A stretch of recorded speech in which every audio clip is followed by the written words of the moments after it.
द्वारिकाधीश हमारे राजा का मित्र नहीं हो सकता। द्वारपाल ने धक्का दे दिया सुदामा जी को, धक्का दे दिया, चल निकल, और धक्का दिया सुदामा को। सुदामा गिर पड़े, और सुदामा जब गिरे, सुदामा आगे जाकर के एक कुएं की पाल पर बैठ करके सुदामा रोने लगे। एक कुएं की पाल पर बैठ गए सुदामा, और सुदामा बैठ कर रो रहे हैं। सुदामा कुएं की पाल पर बैठ गए, सुदामा रोने लगे। डरते सुदामा करीब गया के, डरते सुदामा करीब गया के।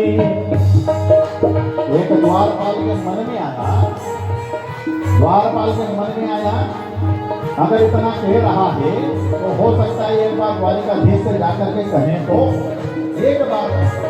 एक द्वारपाल आया चल करके, और चलकर जब द्वारपाल आया, और द्वारपाल जब चलकर जैसे ही आया, द्वारपाल आकर के भगवान कृष्ण के पास में गया, और भगवान कृष्ण के पास में जाकर के द्वारपाल ने जाकर के कहा, द्वारपाल कहे, नाथ एक भिक्षुक खड़ा, और अपना नाम, जिसकी धोती फटी है, जिसका गमछा में फटा है, जो भिखारी रूप में आया है, और अपना नाम सुदामा बता रहा है। इतना तो सुना सुदामा ने, और दौड़ पड़े सुदामा।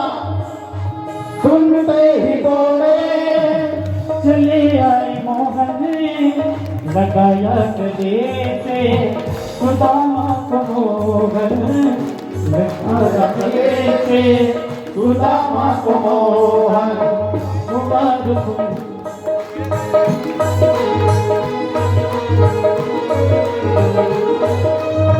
सुनते ही दौड़े चले आए मोहन, लगाया गले से सुदामा को मोहन, लगाया गले से सुदामा को मोहन। सुदामा को जैसे ही गले लगाया, और सुदामा दोनों आपस में लिपट करके रोने लगे। कृष्ण कन्हैया भी रोए, और सुदामा भी रोने लगे, खूब रोए।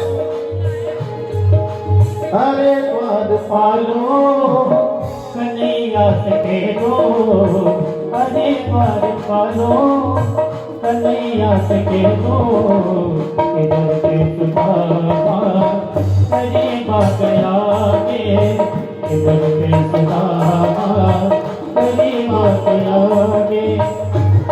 और जैसे ही लेकर के भगवान सुदामा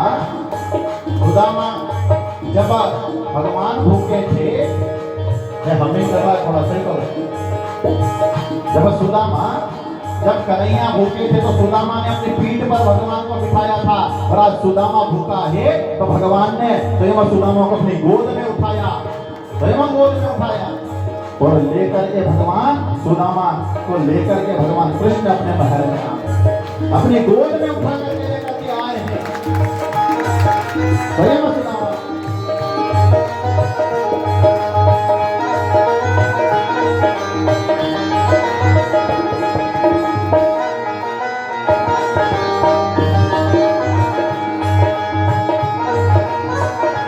जब लेकर आए और लाए, और अपने सिंहासन पर बिठा दिया, अपने सिंहासन पर बिठाया। सुदामा नहीं माने, सुदामा मना करे, नहीं नहीं ये तो तेरा सिंहासन है, तुम यहाँ के राजा हो, मना करे सुदामा। कन्हैया माने नहीं, पकड़कर बिठाने का प्रयास किए, पर सुदामा मानते नहीं, सुदामा नहीं माने। अरे आप यहाँ के राजा हो, और मैं एक भिक्षुक हूँ, आप मुझे मत बिठाओ, मैं एक भिक्षुक हूँ, मेरे आप यहाँ के राजा हो, आप राजा हो द्वारिकापुरी के, आप ये आपका स्थान है, मैं आपके बराबर नहीं बैठ सकता, आप बैठो। और सुदामा को भगवान माने नहीं, और अपने सिंहासन पर सुदामा को बिठाया, और भगवान स्वयं कृष्ण उनके चरण में बैठ गए, उनके चरण में, सुदामा के चरण में बैठे। हो बराबर से अपने सुदामा बैठाए, से सामने बुलाए, से सामने बुलाए। जैसे ही रुक्मणी जामंती कालंती सब खड़ी थी, सब खड़ी। और जामंती कालंती रुक्मणी सब खड़ी।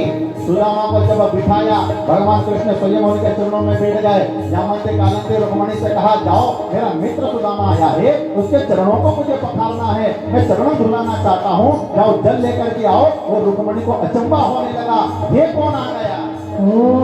हुआ रुक्मणी को बहुत ही अचंभा, हुआ रुक्मणी को बहुत ही अचंभा। ये मेरे मालिक का अजीब आ गया के, ये मेरे मालिक का अजीब आ गया के।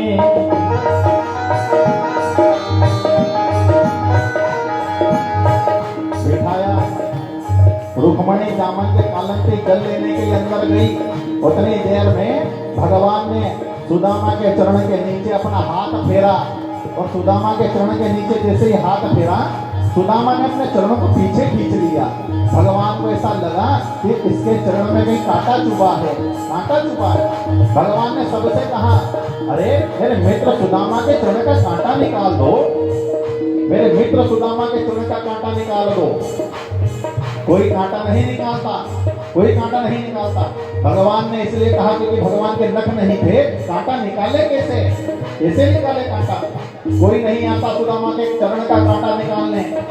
भगवान कृष्ण ने स्वयं सुदामा के चरण को खींचा, और खींच करके अपने मुख से भगवान ने सुदामा के चरण का कांटा निकाल दिया। और वह चरण का, सुदामा के चरण का कांटा नहीं, यह सुदामा के करीबी का कांटा भगवान ने निकाल दिया। वो गरीबी का कांटा निकाल दिया भगवान। और सुदामा चरण पखारे सुदामा के, और भगवान स्वयं, भगवान सुदामा और कृष्ण स्वयं वहां पर विराजमान हुए। साथ में बैठ गए, एक स्थान पर चरण को धुलाया सुदामा के, चरण पखारे और सुदामा के चरणों को पखारा।